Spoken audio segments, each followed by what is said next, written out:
So, in many parts of Nigeria, climbing a flight of stairs or boarding a bus feels like nothing. But for someone on crutches or in a wheelchair, that simple action can feel like climbing a mountain. Indeed, from inaccessible buildings to biased attitudes, many persons living with disabilities still walk through a world that was not designed with them in mind. And Nigeria signed onto the UN Convention on the Rights of Persons with Disabilities in 2010 and translated that promise into the 2019 Discrimination Against Persons with Disabilities Act. The Act sets clear expectations like a 5-year deadline for public and private buildings to become accessible and free education up to secondary level for persons with disabilities. Now, every year, December 3rd, reminds us of these commitments. But beyond marking the day, the real question is, are we building a society where everyone, and I mean truly everyone, can live, move, learn, and participate without barriers? That's a question we all need to ponder on. I mean, we all have a role to play in all of this. Now, because data shows persons with disabilities die up to 20 years earlier than those without disabilities, and this is partly due to a higher risk of conditions like stroke, asthma, diseases, diabetes, and depression. The gaps are real, and so the responsibility to close them is ours. And that is why this morning on Good Morning Nigeria, we take a hard look at disability inclusion. What's working, what is not, and how can we make this country more accessible for all? And that's just part one of our bumper package today. I mean, we're in the season of bumper packages, right?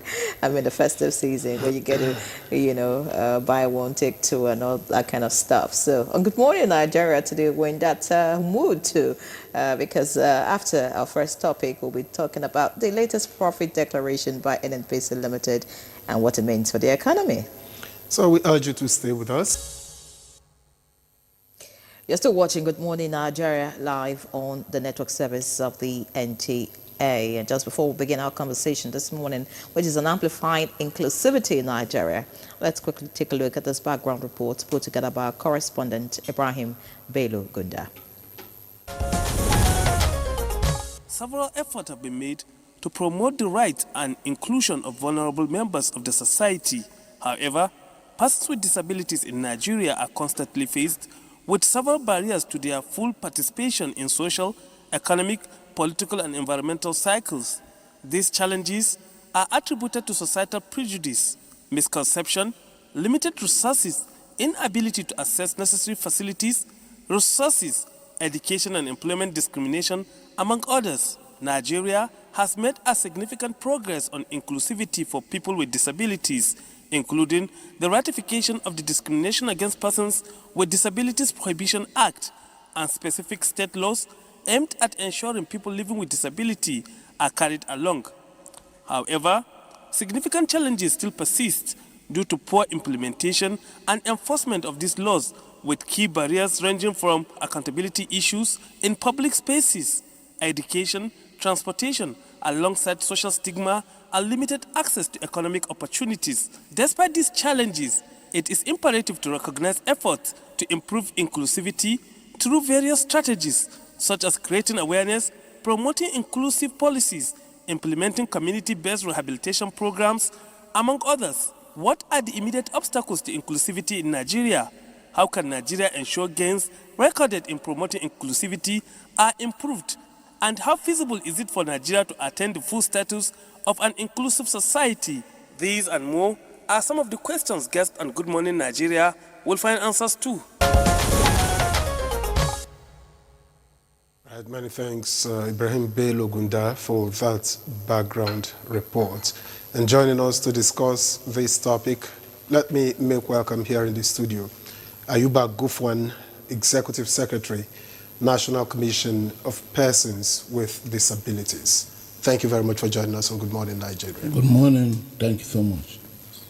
All right. Also here for the conversation is Mohammed Abba Isa, SSA to the President on Special Needs and Equal Opportunities. Many thanks for joining us, sir. Thank you so much. All right, and of course we have a sign language interpreter here, Hannah Olainka. All right. Let's begin. Let me begin with Ayuba Gufwan. Now, I know that the Disability Act sets a 5-year deadline for accessibility. And so, realistically, how much of that has been achieved as we speak? Thank you so very much. The Act clearly provided for about 5% of employment opportunities to be reserved for qualified persons with disabilities. We're talking about 38 million Nigerians in the community of persons with disabilities, and I can assure you there are millions of qualified people in this community. The Act provided a moratorium, like a period of grace, kind of, and that has elapsed, and so now is the time for full and complete implementation of the Act. We have hit the ball running, and we are liaising with sister agencies of government, particularly those in charge of employment, the National Civil Service Commission, I will call it the National Federal Character Commission, and several agencies that are in charge of hiring Nigerians, and we're keeping a watch to make sure there is zero violation of this provision. And of course, the law specifically talked about this 5% in public service only. So this will be extended to the private sector as well.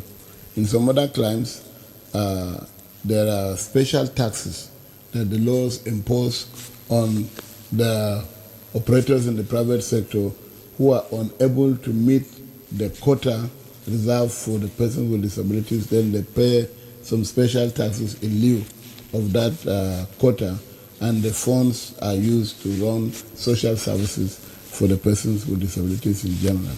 Now let's bring this a bit closer home, because if we're able to convince the people, and I mean the generality of Nigerians, about the situation that people with disabilities face and why they should be, taken on board, why they should be seen as part of us and made comfortable as much as possible, perhaps we'll be making more headway. Tell us your story. How were you born like this? Because that helps us to understand how this affects you and why it should change. Thank you so very much. I was born as the second child in the family after my mom lost her first set of twins, and I was a very bouncing baby boy, as they said. As I turned 5, I was preparing for my 6th birthday when all of a sudden I went down. And nobody knew exactly what it was. Then they thought it was juju, witchcraft or something. And if you press my mother hard, she could point at the people she thought were responsible for my situation. Anyway, eventually we realized it was a paralytic polio. And in that, my beautiful village, we didn't have a motorable road, there wasn't a functional school, there was no hospital, there was nothing. It was a typical Nigerian village. And so I crawled on my hands and knees for several years until I got a tricycle wheelchair my uncle bought for me in the city, and I was able to go back to school. So it was a very big story, and I would say from grass to grace, by the grace of God. As at that time, Mr. Gufwan, were there other people in your community who had the same condition as you? Well, it was a little bit unique. In the village then, we were doing everything according to age grade. And in my age grade, we were about 21 children in all, 21 boys. And we had mass circumcision. All of us were circumcised on the same day. And I realized that everybody was working. I was the only one that my daddy carried on his shoulder. So I was the only one that had complete paralysis, like I am seated in a wheelchair, but I didn't have a wheelchair then. There was one other young man who had only one leg affected, so he was limping around. It wasn't a mass, situation. But yes, it was strange to me. I was wondering why me? Why am I the only one in the whole of our age grade and things like that. All right, it was when I left my village and went to the city that I discovered that we were in our hundreds of thousands probably that have been affected by polio. Paralytic polio. Many thanks, Mr. Gufwan. I'd like to get to Mr. Issa now. We've heard Mr. Gufwan's story. I'm sure we've heard your story before, but there are people who are watching you for the first time and would like to hear it again. Finding yourself in a wheelchair, how did it happen and how has it been? Okay, thank you so much once again, and good morning, Nigerians, and happy International Day for Persons with Disability. My name is Mohammed Abba Issa. I was born in Lamusla, Maiduguri, state capital of Borno State. I was born and I was brought up and brought up at my secondary school up to the University of Maiduguri. I'm working with my leg. I'm not like that. Then I have a ghastly motor accident on my way to Abuja in 2007, which I sustained a spinal cord injury, paralyzed now. During the accident, honestly, I have never had or know anything about spinal cord injury. If I touch my leg, if I scratch, if I itch or anything, I don't feel anything. But God, in His infinite mercy, I got a treatment under the sponsorship of the Yobe State government. They took me to abroad, which I undergo a medical surgery. After the rehabilitation, even the doctor as of that time, he advised my relative that they should not waste their resources. Why? Because it's a hopeless case. And I will not even survive the ghastly accident. At that moment, I was crying. Any one of the patient relative or a friend, when they came to visit me in the hospital, if I saw them, I will start crying. But my mother told me that you should stop crying. God has a purpose for making you like that. Even if you can be in a wheelchair throughout your life, you're going to succeed. Stop crying. God has a purpose for it. Then I accepted this with a very good faith. I moved on, started into struggling, coming out with an NGO, supporting organization of persons with disability, align myself with the community of persons with disability. This is why I am now. Mr. President appointed me in that position. You can see how God miraculously has a purpose for everything. That is why I'm calling the community of persons with disability. We have to be resilient and we have to be in a very good faith. Anything that happens to you, accept it in a very good faith and demand that I experience a double life. I'm working with my leg up to the 27 years of my age or 28. And so I know the value of working with leg and sitting on a wheelchair. Now, since 19 years. 19 years you've been on the wheelchair. Can you share an experience while you you started using the wheelchair that made you feel terrible about how people with disability are treated? Definitely, one thing you have to take it in my mind is about accept what happened to you in a very good faith. And what I experienced is that is a society that contribute more to the stereotype and discrimination against persons with disability compared to their impairment. In the sense that as a person with disability, when I come up, I got rehabilitation, and I'm a privilege to be in that position.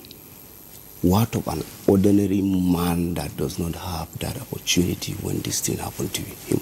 And there are many of them in the rural community. Why? Because I experienced that. My office is engaging with the organization of persons with disability, like Spinal Cord Injury Association of persons like me. I have the pen. So you can see, if you have an impairment or any disability and you are in a society whereby there is no any legal framework or policy that will safeguard your life to uplift, that is part of the amplifying that we are discussing about. It's not easy. All right. Thank you very much. I'm glad that, and of course, it's necessary to make the point, both of you have physical disabilities, so to speak. There are people who have hearing impairment, there are those who have visual impairment, there are people with albinism, and it goes on, and there are quite a number of them, many of them. But you are in position now, you've acknowledged that grace, that you are in position. How high, from the presidency's perspective, is, the disability inclusion on the national agenda at this point in time? Thank you so much. This is a very good question, and it aligns perfectly with the theme of our discussion now, amplifying inclusivity in Nigeria. For you to amplify inclusivity, you need to address the challenges that persons with disability. Disability community, they are facing a multiple barriers. Attitudinal barrier, socio-economic barrier, accessibility infrastructure, legal barrier, any barrier community of persons with disability they are facing. I'm a person with disability, I know it. But for us to amplify the inclusivity, we need to address these challenges. And that is the reason why President Bola Ahmed Tinubu, when he come on board, in line with his determination to bring every segment of the society on board within the ambit of Renew Hope agenda. Renew Hope agenda is a comprehensive national document, agenda which is all inclusive, including the legal framework and a clear roadmap for persons with disability. You can see how government make a deliberate treaty, and in order to amplify the inclusivity of persons with disability, that is the reason why President Bola Ahmed Tinubu created the office of the Senior Special Assistant on Special Needs. When he says special need, it involves wider category of persons with disability, all incarnation under Mr. give it equal opportunity. So you can see how government make a deliberate attempt in terms of legal framework and even creating national commission for persons with disability. So far, at the subnational level, we have almost getting to 28 states that they have signed this law and established an agencies. And my office, Mr. President, gave me a mandate to work closely with the National Commission for Persons with Disability. National Commission for Persons with Disability is an agency regulating and responsible for the implementation of Disability Act in collaboration with the Office of the Senior Special Assistant. My office serves as a watchdog, and my office is a focal point and reporting to Mr. President. You can see how government make a deliberate attempt, and since I came on board, I have been engaging with ministry, department, and agency in order to amplify the inclusivity of persons with disability by creating awareness. Many thanks, Mr. Issa. I'll get back to you, but I'd like to get to Mr. Kufwan now. Some of the points made by Mr. Issa is the fact that this administration has, created, your commission and also the office of the SSC, to the president. But beyond that, what other programs or policies have been put in place, just to advance the cause of people living with disability? I know that just recently, during this celebration this year, the First Lady actually gifted over 7,000 people living with disability with 200,000 naira. But beyond that, beyond giving arms, what other things has the government put in place just to make life comfortable for people with disability? Thank you so much. The discrimination against persons, the act that set up this commission looks at total inclusion. If you read the law, it's not talking about special programs necessarily, but that in everything. For instance, we're talking about 35 to 38 million Nigerians that are coming up with one form of disability or the other, and this will cut across. If you look at 35 million, it's more than the population of many countries in Africa, more than the population of many countries in Asia, more than the population of many countries in Europe and in the Americas. So it's a huge population. If you look at the funding issues, it is not commensurate with that population. And so what the law entails is that you keep a watch. All the ministries, departments, and agencies of government must run inclusive administration. So if the Ministry of Women Affairs got a budget of 2 billion, Ministry of Education, Ministry of Agri, Commerce and Industry, Education, and all other ministries, what we do as a commission is to put an eye and see to what extent did you include persons with disabilities in the handling of your affairs. And once that is done, then we're going to have a pure country where there's completely inclusivity and no one is left behind. Because these 35 million people are not living in isolation. They are not in one island out there. No. We're in the same society. We belong to the same family. Maybe in a family of 9 or 12 or 3, one person has one challenge or the other. And so once that is done, that is the inclusivity that he's talking about. So there are definitely programs. We're talking about 5% reservation of employment opportunities for qualified persons with disabilities. And then, of course, there are several programs. Has that been implemented? Yeah, it's a process. It's actually just a journey. It's not yet a destination. So that's what we're watching. As I said earlier on, it only referred to employment opportunities in the government agencies. And if you run around now, most of agencies or government are not really employing. So we're watching and making sure that the little vacancies. There was an online application early this year, where qualified Nigerians applied for several job opportunities under the watchful eye of the National Civil Service Commission, and it is in process now. We have been in touch with them, and it's our desire to watch and make sure that the 5% reservation is complied with. Actually, the 5% is just the minimum.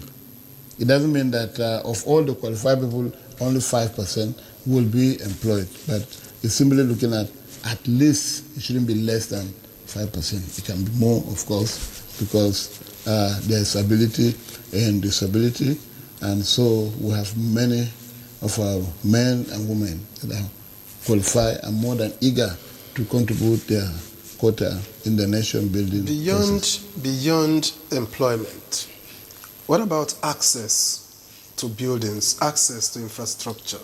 I know that, well, Nigeria has not always been like this. We woke up a bit late to, issues of persons with disabilities and trying to give them access, trying to make them feel the part.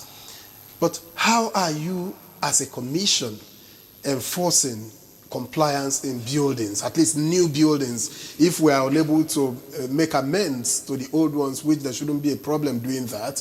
How are we making, getting compliance? And what's the percentage that we can say we are now? Well, thank you so very much. What the disability community is crying about is not the disability itself, but it is the man-made barriers. Yeah. So whenever we complain, we're not complaining about the fact that we've lost our legs or our eyes or our ears. No, it is the complication put in front of us by society. So the law clearly specifies, for instance, that the Commission should watch and ensure that all buildings made accessible provisions for persons with disabilities in general. It was for this reason that the law passed in 2018 made provision for the moratorium. That moratorium, we still have buildings that are as old as Mango Park in Nigeria, and that so the law wasn't to take retrospective approach. So they gave the owners of those buildings at least 4 or 5 years to retrofit, to remodify, and bring their buildings up to compliance. But for new buildings from 2018 forward, they didn't have that grace. They were supposed to implement from day one, from the day Mr. President appended his signature.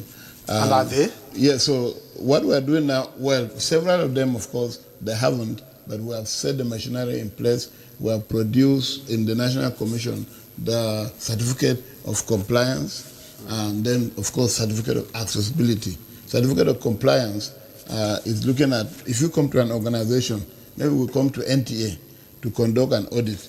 We want to look at the facilities, how accessible are they? If you have a staff on a wheelchair, how will he or she get into your studio, get into your store, get into wherever he or she is going to function?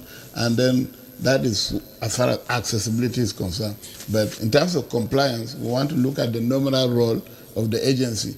How many persons with disabilities are on your staff list, for instance? So all of these are now in place. We just launched the certificate a couple of months back, and we are ready to hit the ground running.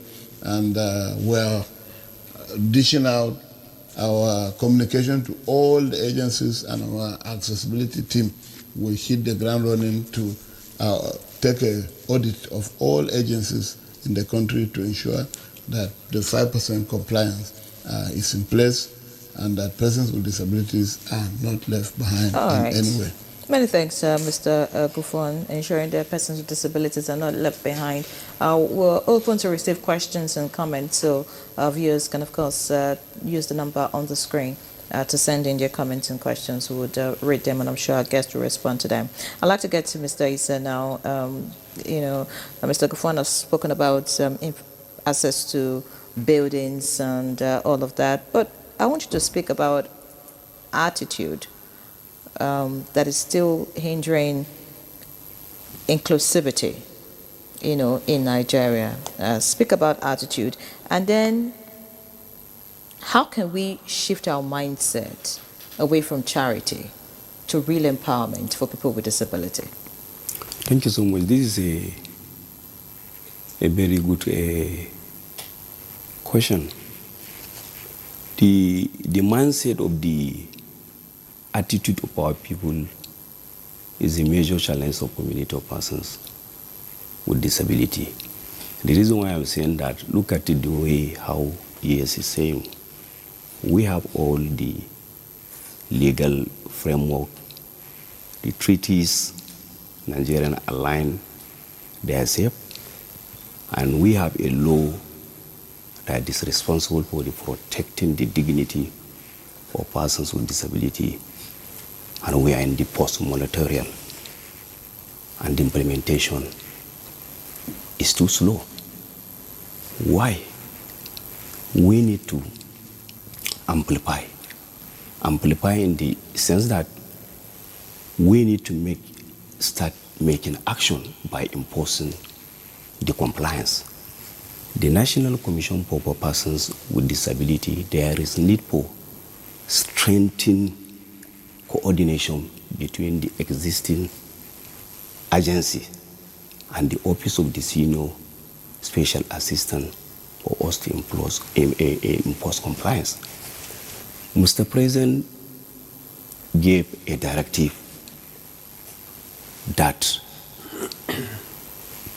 task force has to be established, and task force there must be a representative from all these MDS, including security agencies and medias, so that we can start creating awareness, because some of the duty bearers, even the awareness is part of the challenges. You know, as I've said earlier, for us to amplify, we need to address these challenges so that we can know how to tackle the solution of how to achieve the inclusion. And inclusion should be everybody business. And if we are going to look at, we are going to amplify it from the context of the inclusion, all hands must be on deck for us to achieve. Nigeria is a country that we are blessed, and we are giant of Africa when it comes to community of persons with disability. Recently, my office, we have engagement with the West African countries. All of us, we discuss about the issue of persons with disability and the level of the inclusion of the other country achieved based on some parameters of the National Commission for Persons with Disability, Office of the SS, and other inclusive policy. Nigeria is the highest. That we have this. Some of the countries, they don't have this legal framework. But up to now, if you look at the implementation, if we can reflect, well, we need to reflect back to see the gap that we have so that we can identify in order to move forward for us to achieve the implementation. But imposing compliance is basic. Why? Because ignorance of law is not an excuse. Mr. President wants to see persons with disability have equal opportunity in all ramifications. If you look at the areas of accessibility, we still have a gap in terms of access, even in the aircraft. Recently, I traveled, you can see how they are carrying me. But day in, day out, we are having engagement, National Commission with the Civil Aviation, Minister and other things, but there is no any meaningful result. So we need to impose compliance. This is the directive of Mr. President.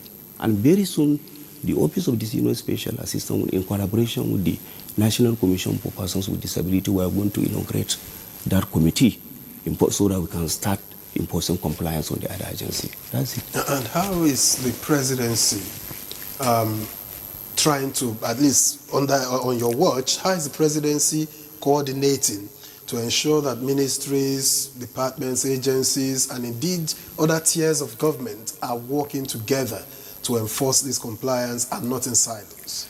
National Commission for Persons with Disability is an agency under Federal Ministry of the Humanitarian Affairs. And National Commission for Persons with Disability is responsible for the coordination, has the executive secretary. If you say there is even certificate, the law clearly stated that all buildings in Soso town must be accessible, and all these contract companies before they awarded contract, BPP before they awarded contract, all the company they have, there must be everybody as part of the requirement. They should have national disability certificate compliance. If you don't have this national certificate compliance, you are breach, and no any contract will be awarded to you. My office has engaged the BPP, and I wrote to them. This is the mandate that Mr. President also gave me. Mr. President asked me to work with ministry, department, and agencies of government to make sure that their policy plan and program is all inclusive. And this is my duty, and I have to come and report back to Mr. President. So you can see how there must be a kind of synergy between all the MDS and the National Commission for Persons with Disability in enforcing compliance. We cannot achieve inclusion in isolation. That's my take. We cannot achieve inclusion in isolation. My producer says we have limited time left, but I'd like to get to you, Mr. Akufwan. What major change would you like to see? What for you is the definition of inclusivity that you'd like to see happen, I mean, in the shortest possible time? Oh, thank you so very much. Well, you know, whenever I'm in Nigeria, I know I'm a person with disability. But I've traveled to other parts of the world where I forget my disability because of absolute compliance in the airline, in the buses, in the hospitals, in restaurants, in schools, everywhere.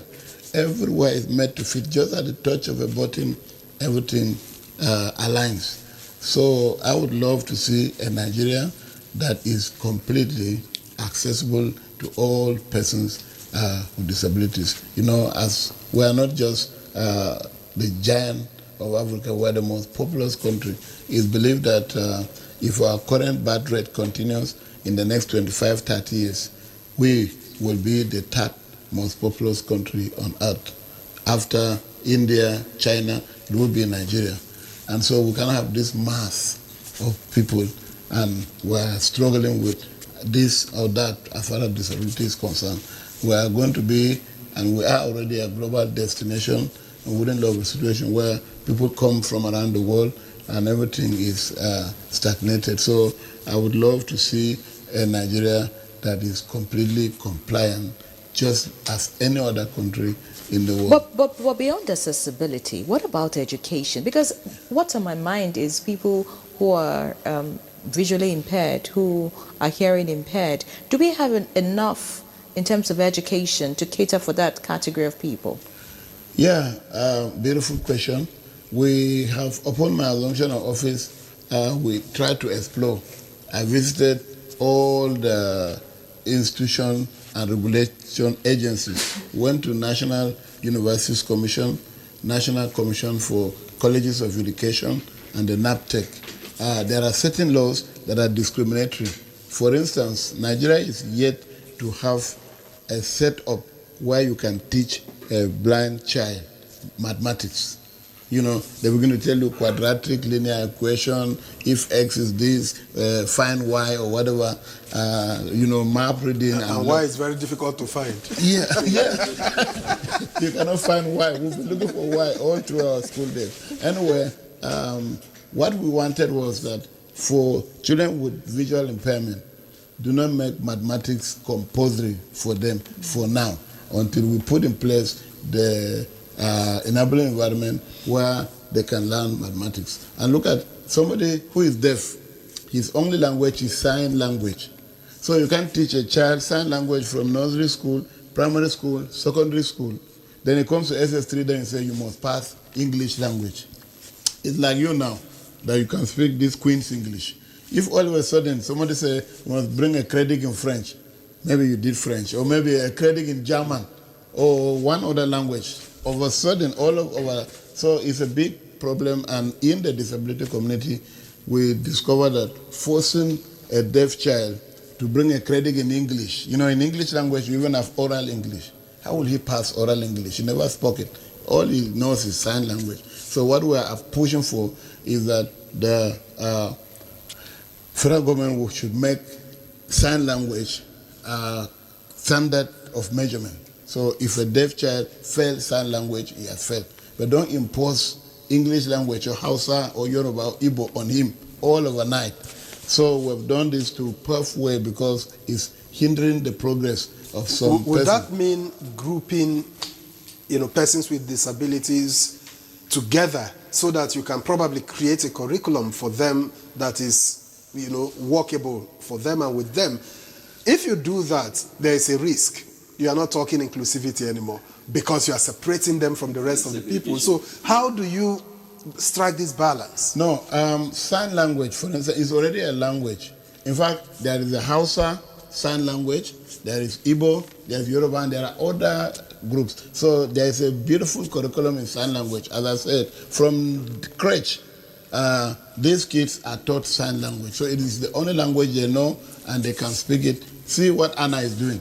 All people, 11 million of them in Nigeria are watching her today, and this is the language they know. All that we are doing here, they think we are just blabbing, but they are only listening to Anna.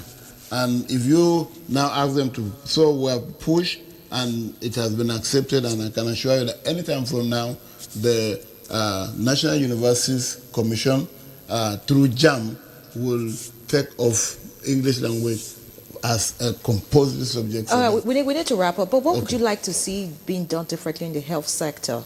Your challenge is as a result of a health need. What would you like to see being done, just so that many more children do not, Yeah, thank you so very much. We need to sustain immunization, because most of the disabilities are caused by the 6 childhood killer diseases.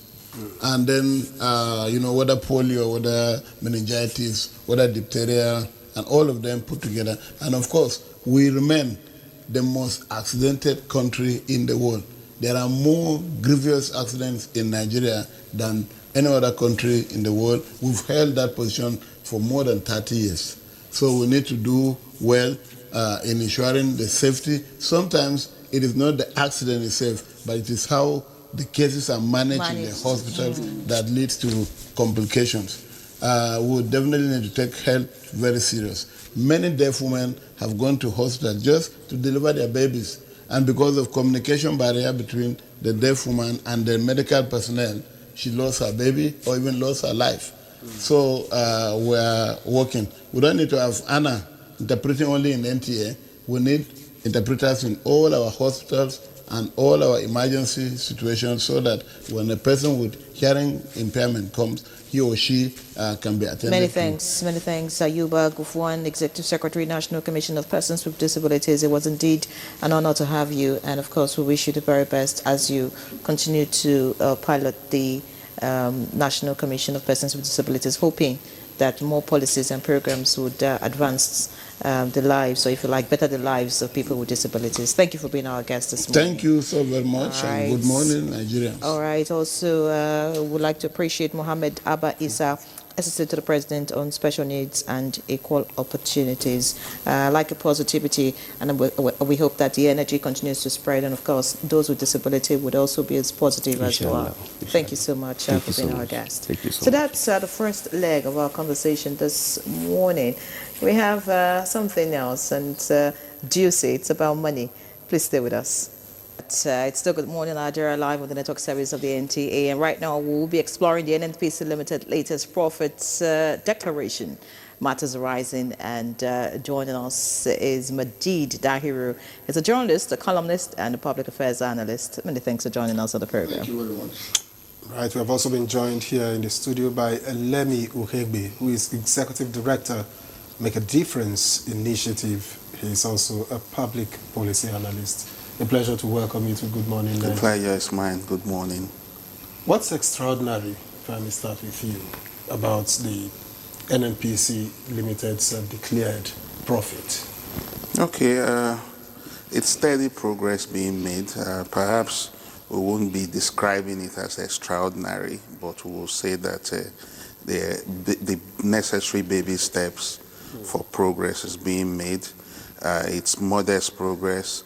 In 2023, the declaration after tax was 3.3 billion. This time it's now Dollars or naira? dollars. No, is it? Yeah. 3.3 trillion naira. Yeah. So now it's 5.2, and that's remarkable in that sense. It means that there's steady progress, and the beauty of it is that NNPC is enthroning now a culture of accountability and transparency. We are not out of the woods, but when you see that a system that had been, running in sort of some waste is beginning to prune down on wastages, is beginning to develop and expand some of its operations to the point that this kind of progress is being made. It's important that while you hold the feet of NNPC to fire, it's important to still celebrate some remarkable progress that is made. All right, many thanks, Mr. Lemmy. Let's get to Majid now. Is it about declaration of profit? Is it, I mean, this is a figure in paper, right? Or on paper. It's about what has been done with previous profits that have been declared in the past and how this would actually change the lives of Nigerians. So if you like, make Nigeria better. Okay, let's say the question should be, how is the declaration of profit sustaining government expenditure as we speak?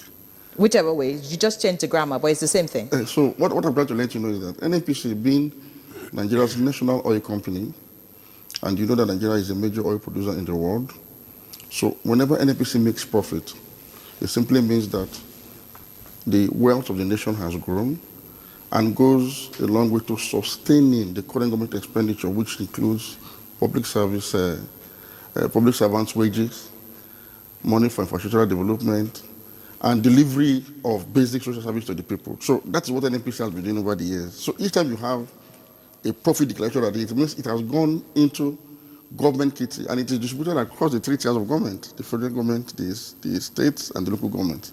So these are the monies that largely goes to sustain government operations and delivery of big services. Now, as to the question of how has it improved, by the grace of God, if the trajectory, the current trajectory in NNPC, which has seen the NNPC go from a loss-making public enterprise to one that has sustained profit-making for the past 4 or 5 years now, and if these profits are expanded through new ventures, new projects, new investment that the NNPC is going to undertake, the president has given them a target of $30 billion in investments, which the NNPC has doubled to $60 billion. So meaning that the NNPC is optimistic of enlarging, expanding its operations enough to expand on this revenue. We're talking about 5.4 trillion naira declared in profits. So NNPC is looking to doubling, if not quadrupling this figure. So when that happens, we can now start talking about improvement on the status quo. What's the main driver of this profit? Okay, more efficient management of its operations. NNPC over the years, since the PI era at least, NNPC has transitioned from a public enterprise with the business as usual mentality to one that is now being run in line with the best international practices. Just since the PIA? There was a deliberate move. You see, it's like the managers of the state realized that this is our national oil company and we now must make it work. So they evolved an enabling legal framework, which is the PIA, which now allows the NNPC to run as a commercially oriented, profit-making entity. And so far, so good. They have been able to appoint people with the requisite skills and the levels of integrity to run this entity efficiently. And so what we have said now is that we are seeing a progressive move towards a global best practices culture being intruded in the NNPC. So right now, NNPC is spending less to generate more revenue because of cost-cutting measures and the blocking of wastages and leakages. The NNPC, through working with its partners, have been able to largely tame the cancer of oil theft.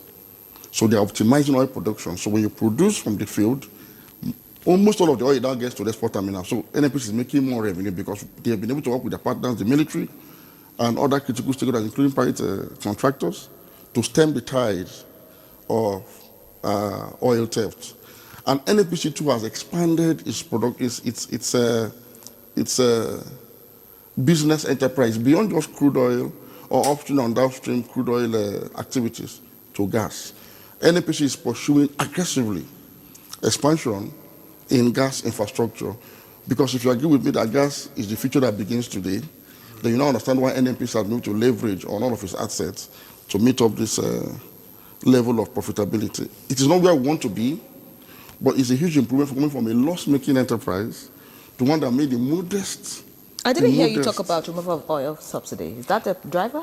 It is a driver too, because when they deregulated completely the downstream sector, the burden of subsidy that used to be borne by NNPC has been offloaded. So NNPC is also now trading its products with market-reflective prices. So it is now making profit, essentially, from every liter of petrol it sells to you and I. And so the money they are saving, the money we are paying, rather, in absence of subsidy, is now profit for NNPC, which is now going to come back to us, be the owners of NNPC, through such declarations of profit and remittances into the variation accounts. All right. Thank you very much, John. The president mandated the NNPC to attract sectoral investments amounting to about $30 billion. And he has also asked them to increase the crude oil production by 2 million barrels per day. That's by 2027, among others. How far has NNPC gone with all of this? Well, this is the end of 2025. Yes. Well, from indicators, it shows that NNPC is taking the mandate of the president very seriously. One, the president says do 30 billion in investment, and they opted to 60. It means that they are even sure, and they are taking the steps. It's aim for the sky. When you fall on the treetop. The president's mandate is doubled by them in expectation. And of course, you cannot just wish it. You will have to work it. And we've seen now that NPC is doing a lot in terms of collaborations, even in terms of partnerships with others, including even the IOC. So that's for that. Then you talk about the 2 million barrel per day, which is part of the mandate of the president. From what we've seen with the partnerships, even with community protectors of our pipelines, because part of what has made it increasingly difficult for us to be able to generate 2 million barrels per day has been the issue of oil theft. And they've taken serious steps to it. If you go and look at the NNPC control room, where they even monitor the entire places where oil installations are, you see how efficient that is. So there's a lot of efforts being made. Drastically, the figures of oil theft has reduced drastically. And so I think that they are on the right trajectory towards achieving that.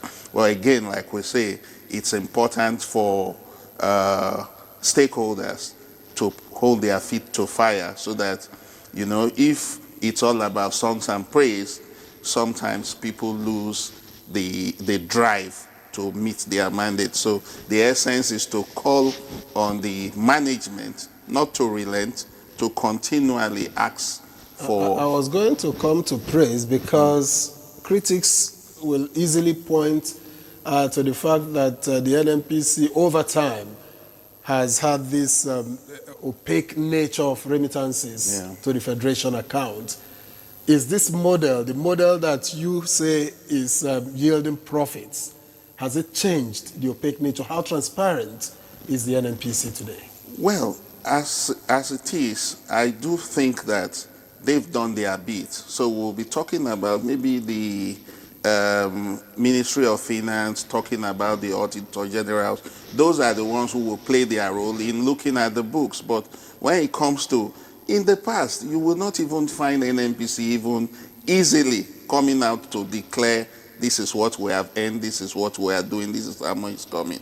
But they are beginning to be more open, they are beginning to be more transparent. So I do think that it goes beyond the NNPCL at this stage. It goes into the nature of how business is run generally in Nigeria.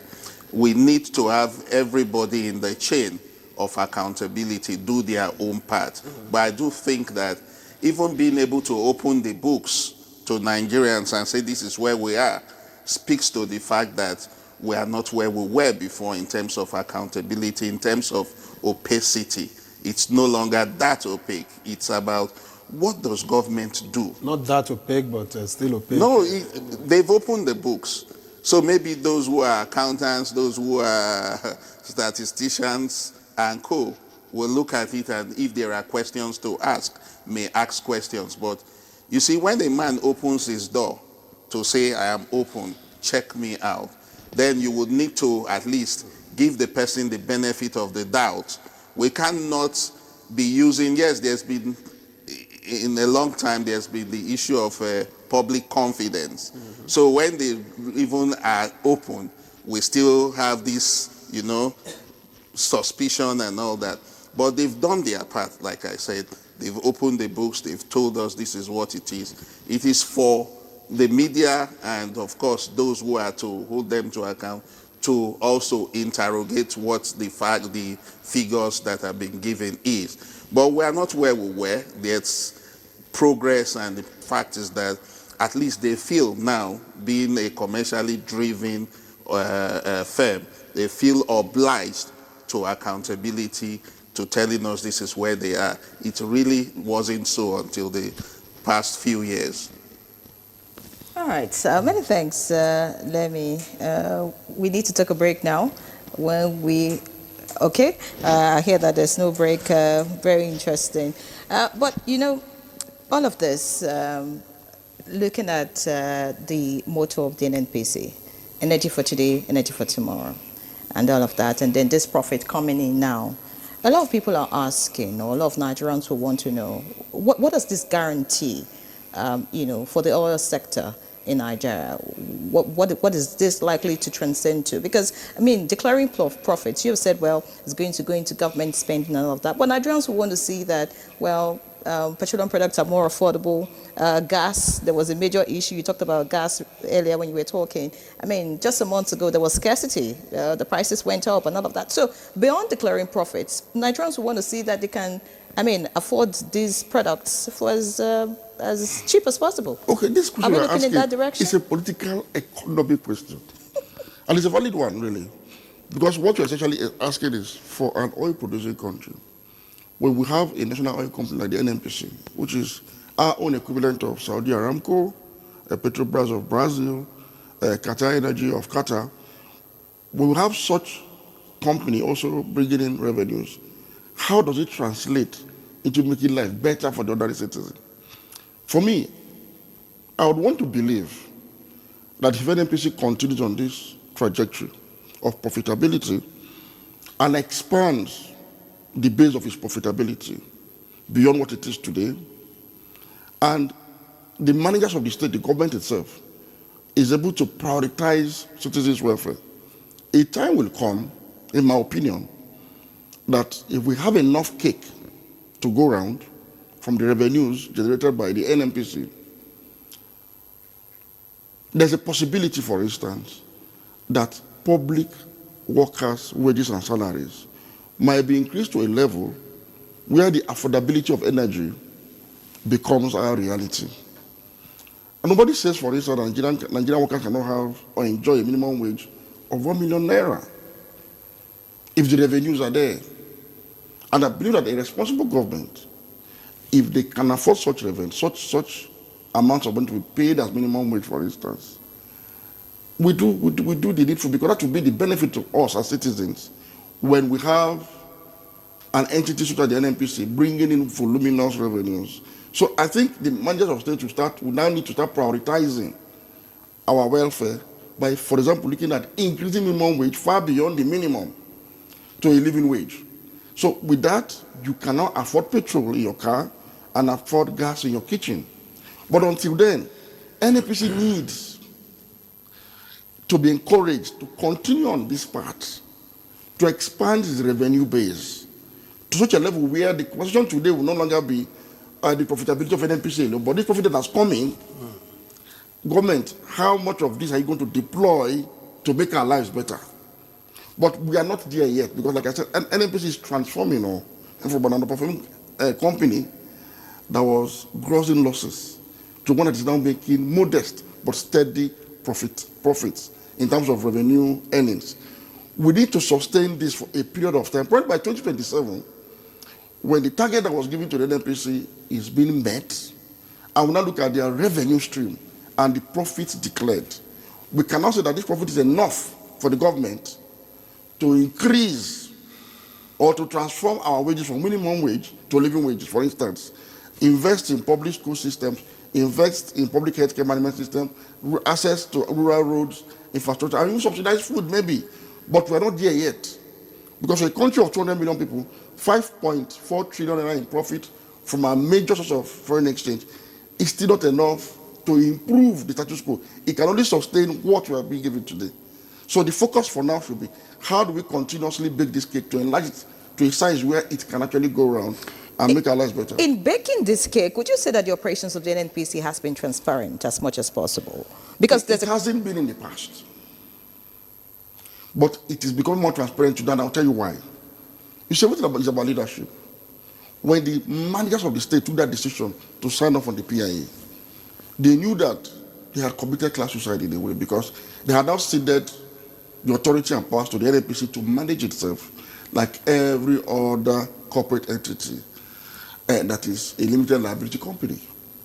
Now, what it has done for us is that there's a realization that transparency and integrity of systems are prerequisites to attract the much needed partnership and investment that can expand the wealth of our nation through oil production.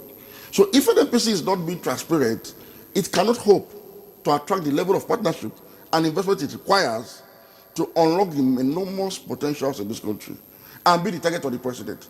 So the president who gave NNPC that target of $30 billion in investment by 2027 and 2 million barrels per day steady oil production by 2027 understands that NNPC needs to attract partnership and investment.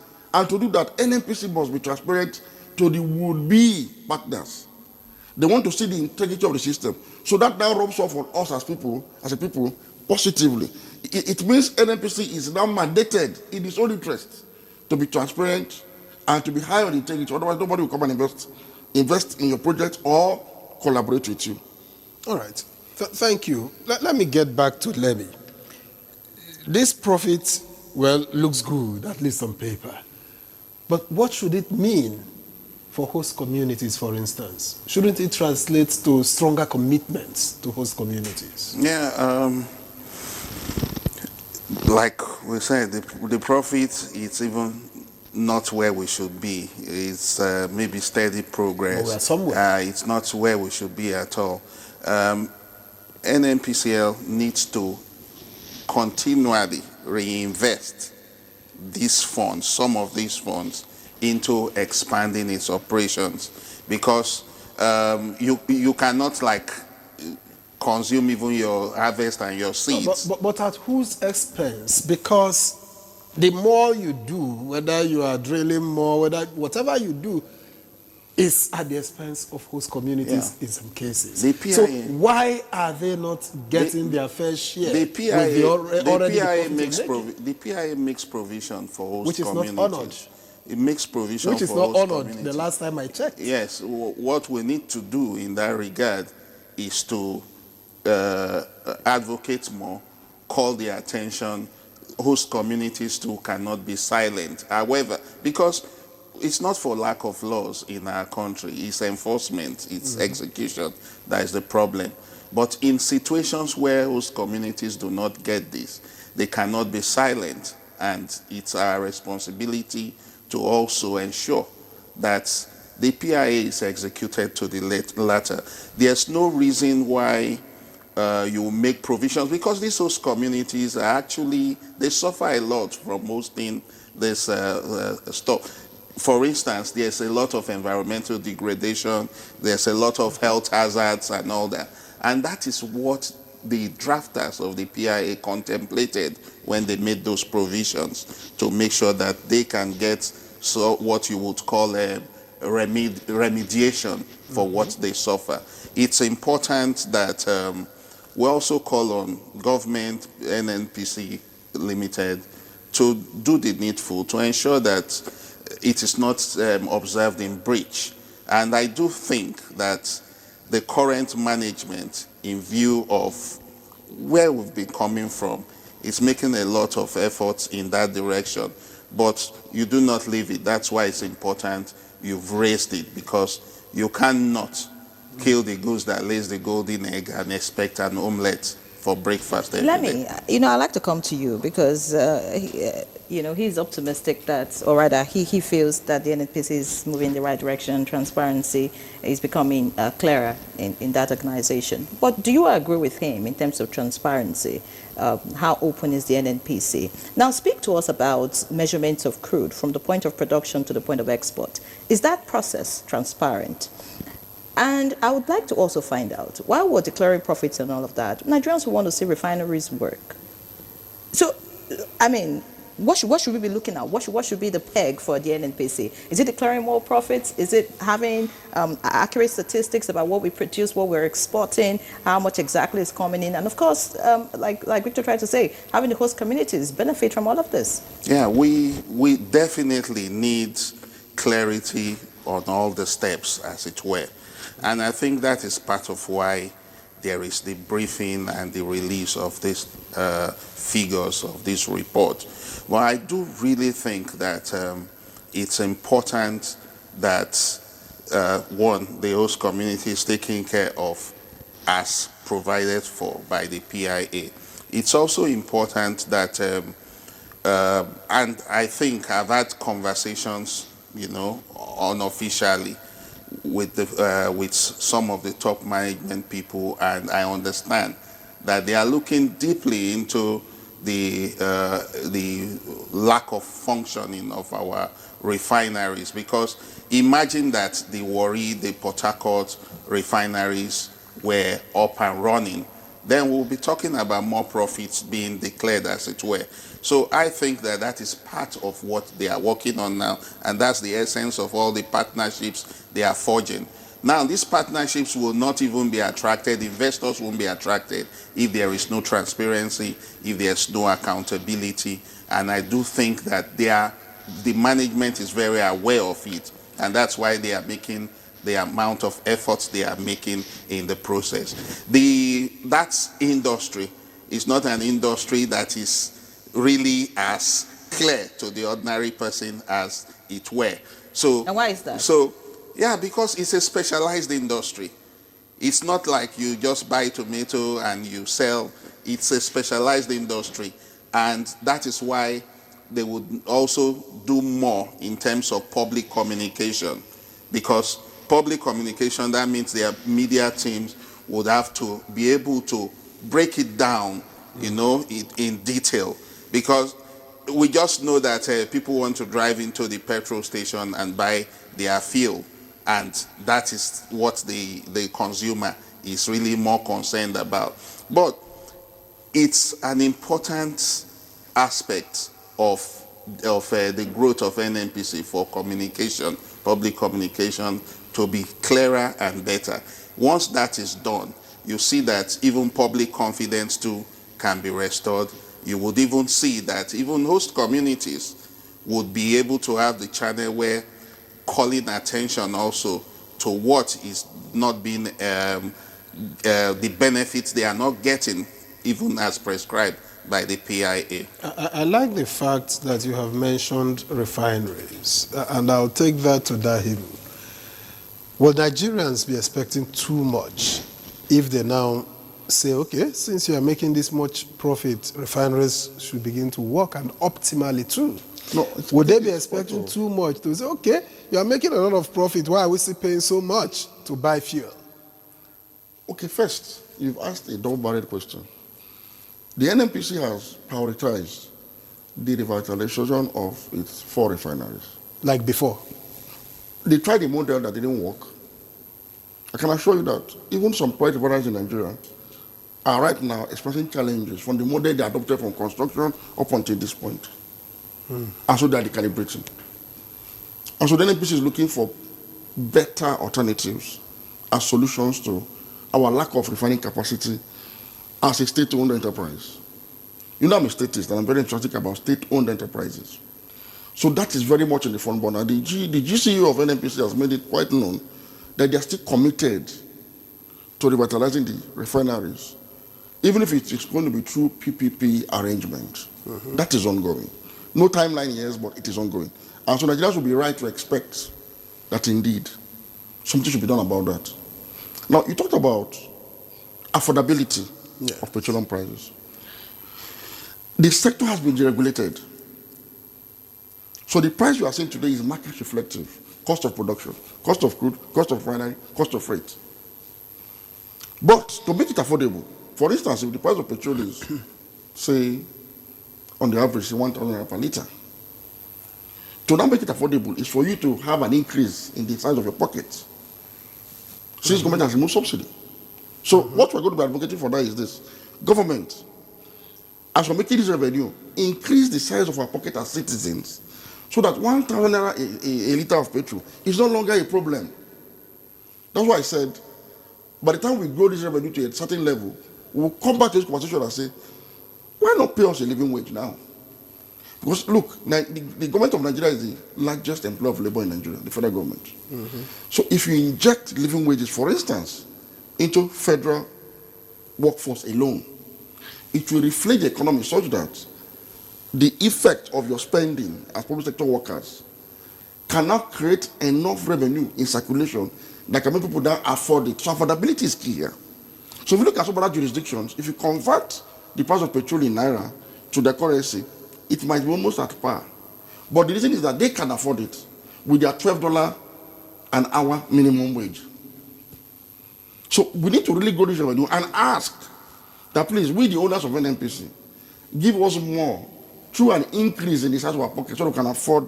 Because affordability is still a problem, which has made Nigeria, as we speak, an energy impoverished country. It's available, it's accessible, but it's not affordable. affordable. So it's still a challenge. All right, Majid. However, I would like to make a clarification over the questions you posed to Dr. Lemi earlier. The NNPC is no longer a regulator of this sector. It's just a player.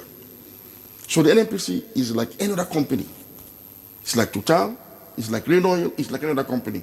But NNPC has operations in upstream, mid, and downstream.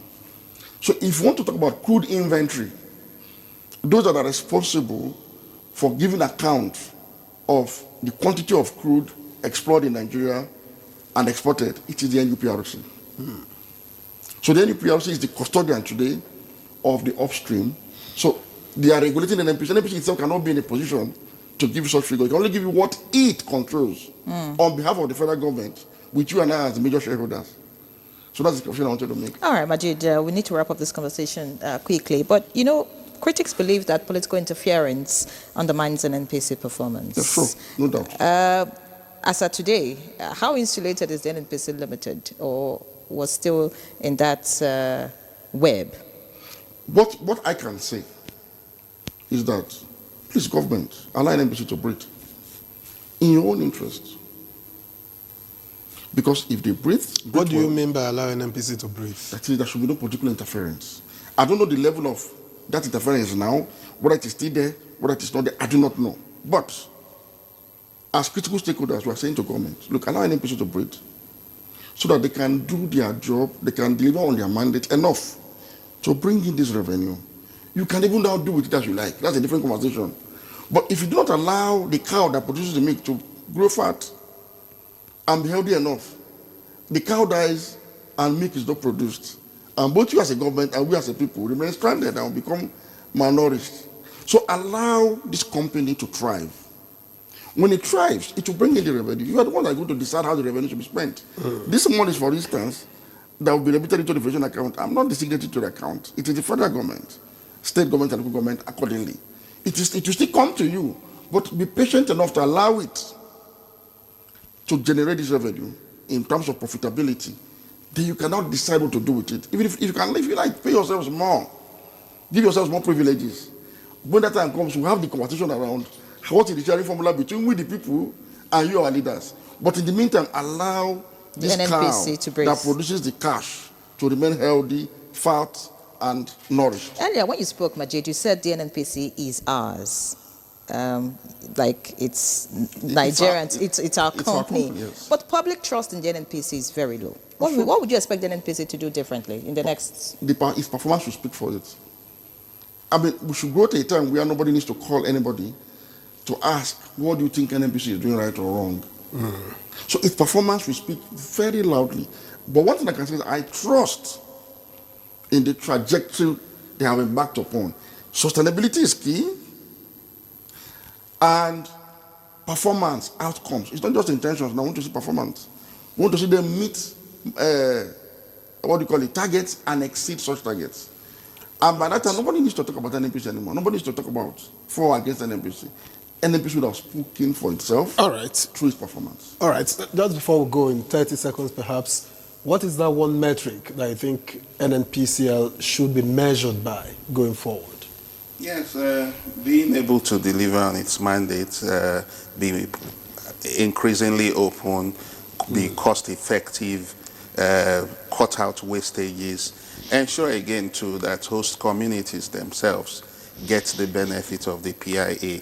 As they are doing well, we expect those communities to be affected also. Of course, and of course every Nigerian, should be affected. Many thanks, Lemi Ugegbe, Executive Director, Make a Difference Initiative and a Public Policy Analyst. It was indeed a pleasure to have you as our guest this morning. Thank you. All right, and also many thanks to Majid Dahiru, journalists, should I say our own, and the columnist. Many thanks for being our guest. Thank you. All right, so that's our conversation this Friday. Me and Ray John, live locked on the NTA and enjoy your weekend. And just to acknowledge that we got that message from Ogenelvo, who says that government can actually pay Nigerians 1 million naira per month. Well, we thank you very much for watching. I'm Victor as well. We'll see you again next week.